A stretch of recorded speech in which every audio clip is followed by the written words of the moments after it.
Le monument des martyrs de mars 1991 à Bamako. Tout un symbole. C'est ici qu'à cette date, des centaines de personnes ont été assassinées après des manifestations contre le régime du général Moussa Traoré, un fait majeur considéré comme l'avènement de la démocratie malienne. C'est pour cette raison qu'à la veille du sommet des chefs d'État de la CEDEAO à Accra sur la situation au Mali, ces organisations ont choisi ce lieu pour se réunir. Elles refusent le programme de la junte militaire qui préconise une prolongation de la transition de près de 6 années supplémentaires.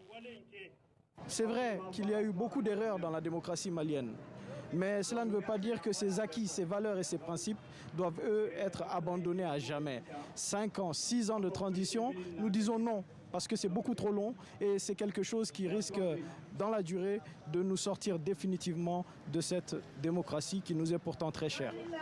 Face à cette possible prolongation de la transition, les dirigeants d'Afrique de l'Ouest n'excluent pas de sévir avec de possibles sanctions. Mais la population craint d'être la première à en subir les conséquences. Nous craignons qu'il y ait une sanction à partir de demain contre le Mali. La population, c'est elle qui va souffrir. Ce n'est pas ceux qui dirigent, car ils ont les moyens de subvenir aux besoins de leur famille. Mais ce son de cloche n'est pas le seul. Près de Bamako, une autre vision existe. Celle des soutiens aux autorités. Pour une transition longue, ils refusent eux aussi de possibles sanctions.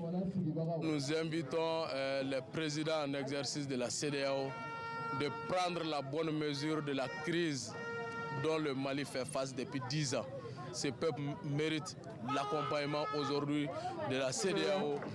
Partisans d'une transition longue ou plus courte, tous ont désormais les yeux rivés vers Accra et sur les futures décisions de la CEDEAO.